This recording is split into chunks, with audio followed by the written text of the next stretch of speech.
عزیز دوستو، السلام علیکم۔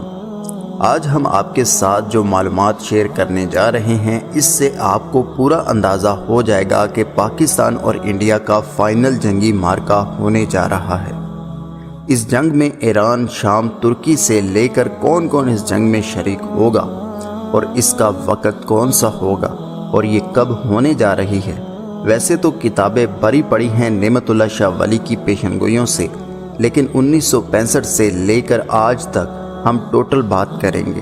آپ کو تمام چیزوں کو بڑے غور و فکر کے ساتھ دیکھنا، سمجھنا اور محسوس کرنا ہے۔ پیشن گوئیوں کے حوالے سے نوسٹراڈیمس مشہور ہے۔ اس کی بہت ساری پیشن گوئیاں غلط ثابت ہوئی ہیں۔ کہا جاتا ہے کہ وہ شیطان سے علم حاصل کرتا تھا اور اس علم سے پیشن گوئیاں کرتا تھا۔ اور بھی ذرائع تھے اس کی معلومات کے، مگر نعمت اللہ شاہ ولی کی پچھلے 900 سال میں ایک بھی پیشن گوئی غلط ثابت نہیں ہوئی۔ ایسا کیوں ہے؟ اس کی بہت بڑی وجہ ہمارے سامنے ہے۔ صحیح بخاری کی حدیث نمبر 6983 میں درج ہے کہ رسول اللہ صلی اللہ علیہ وآلہ وسلم نے فرمایا، کسی نیک آدمی کا اچھا خواب نبوت کا 40واں حصہ ہے۔ اب چلتے ہیں آگے کہ نعمت اللہ شاہ ولی نے کہا کیا اور اس میں کون سی خوشخبری چھپی ہے پاکستان کے بارے میں۔ ہم 1965 سے شروع کریں گے، آپ کے سامنے سکرین پر شعر چلیں گے اور ہم ان کی تشریح کر کے آپ کو بتائیں گے۔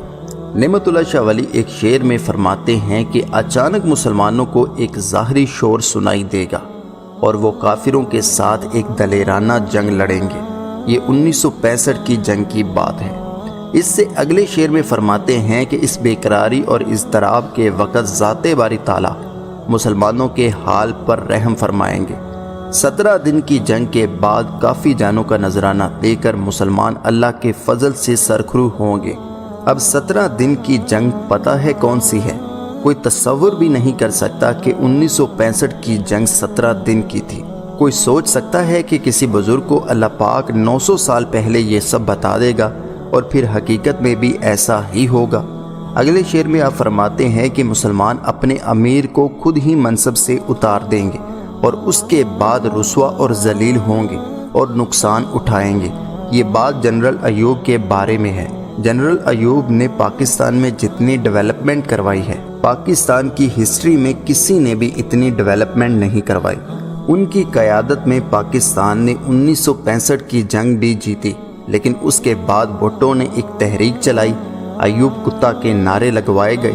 انہوں نے یہ سب الفاظ سنتے ہوئے اپنے آپ کو منصب سے الگ کر لیا۔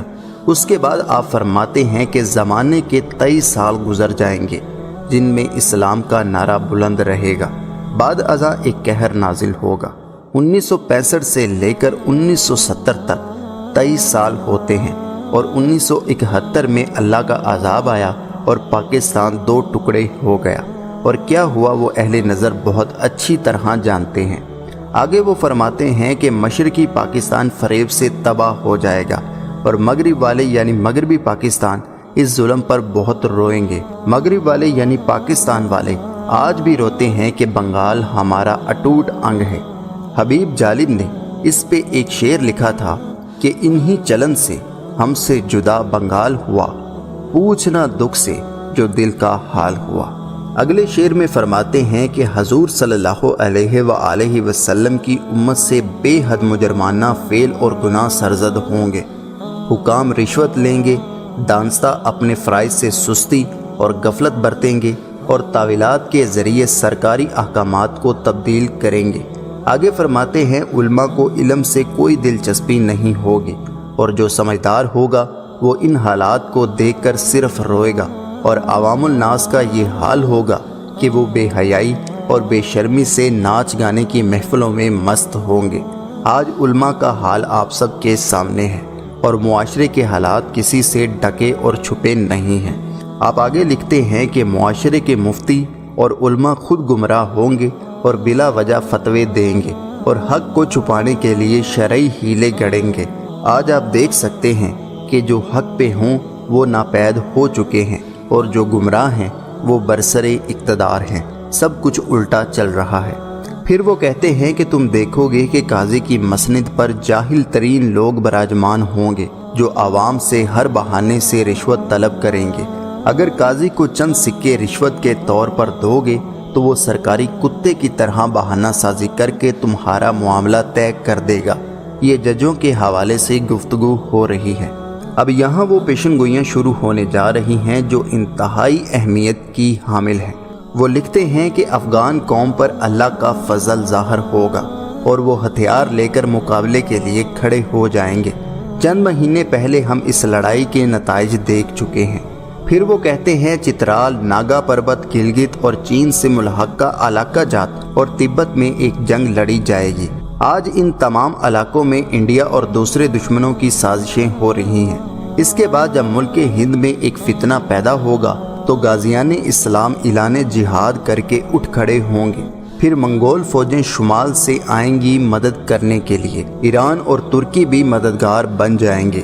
یہ غزوہ 6 سال تک ایک شدید جنگ کی صورت میں جاری رہے گا کہ جس میں ہر جگہ اس جنگ کی وجہ سے لوگوں کا قتل عام ہوگا۔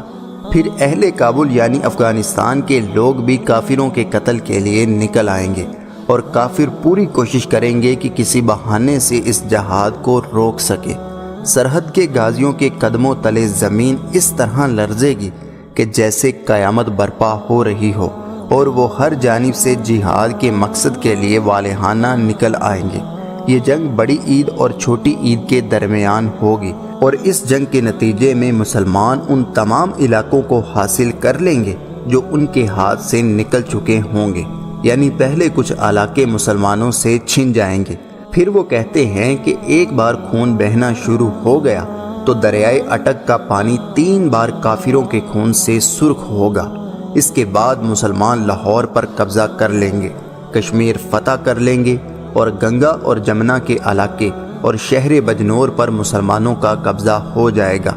ترک، عرب، ایرانی اور وسط ایشیا والے مدد کے جذبے سے والہانہ انداز میں آگے بڑھیں گے۔ عثمانی، چینی اور ایرانی ایک ہو جائیں گے اور پاک فوج کے ساتھ مل کر ہندوستان کو غازیانہ فتح کریں گے۔ دین اور ایمان کے تمام بدخواہ دشمن مارے جائیں گے اور تمام ہندوستان ہندو حکومت اور شرک سے پاک ہو جائے گا۔ گربستان یعنی مغربی پاکستان کا بادشاہ تلواروں اور ہتھیاروں کے بل پر ہندوستان فتح کرے گا، اور کافر قوم کو ایسی شکست ہوگی جو کسی کے وہم و گمان میں بھی نہ ہوگی۔ اے میرے بھائی، میں 40 سال تک اس بادشاہ کی حکومت کو دیکھتا ہوں، اور ہندوستان میں 40 سال اسلام کا غلبہ رہے گا۔ اس کے بعد ایران کے شہر اصفہان سے دجال کا ظہور ہوگا۔ ناظرین محترم، یہ ہے وہ سارا نقشہ جو نعمت اللہ شاہ ولی نے آنے والے دور کے مسلمانوں کی رہنمائی کے لیے کھینچا ہے، کیونکہ اگر آپ کسی کو بتا دیں کہ جنگ تم ہی جیتو گے تو وہ بے خوف ہو کر اللہ کی راہ میں جہاد کر سکتا ہے۔ امید کرتا ہوں کہ یہ چھوٹی سی کوشش آپ کو پسند آئی ہوگی۔ ویڈیو پسند آئے تو ویڈیو کو لائک کریں، چینل کو سبسکرائب کرنا مت بھولیے گا۔ اللہ حافظ، اللہ نگہبان۔